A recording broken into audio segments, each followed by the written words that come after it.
Good morning everyone. माझे नाव स्वरा आहे. आज मी 4थी वर्गात शिकते. मी ज्ञानबा मोरे शाळेमध्ये आहे. आज आपण पाठ 9 हवा या धड्यातील एक प्रयोग करणार आहोत. करून पहा. एक बशीसारखे खोलगट भांडे घ्या. ते आपण घेतलेले आहोत. त्यात एक मेणबत्ती उभी करा. आपण केलेली आहे. बशीत पाणी भरा. आपण आता पाणी टाकत आहोत.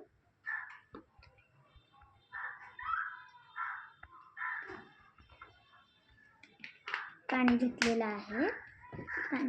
मेणबत्ती पेटवा.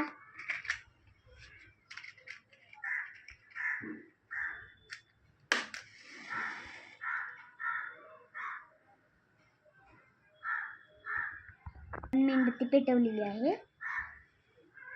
आता मेणबत्तीवर एक काचेचा ग्लास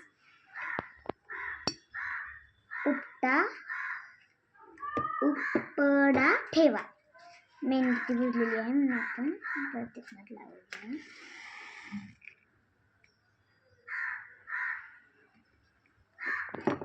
आपण ठेवूया. तुम्हाला काय आढळून येईल? थोड्याच वेळात मेणबत्ती विझते आणि पेल्याच्या आत पाण्याची पातळी वाढते. आता पहा, मेणबत्ती विझत आहे. तर अशा प्रकारे मेणबत्ती विझलेली आहे. आता हे पाणी सर्व ह्याच्यात भरत आहे.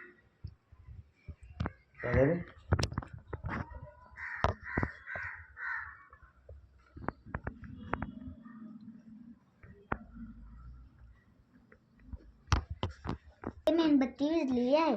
असे का होते? हवेतील एक घटक ज्वलनाला मदत करते. तो जसा वापरला गेला तसे पाणी वर चढत गेले. हवेतला तो घटक संपला तेव्हा मेणबत्ती विझली. पाणी वर चढणे थांबले. तर ह्यामध्ये पाणी भरलेले आहे. उचल आता. त्यामध्ये पाणी भरलेले आहे. तर अशा प्रकारे हे प्रयोग समाप्त झालेला आहे. तर हा प्रयोग तुम्हीही करून पहा. बाय.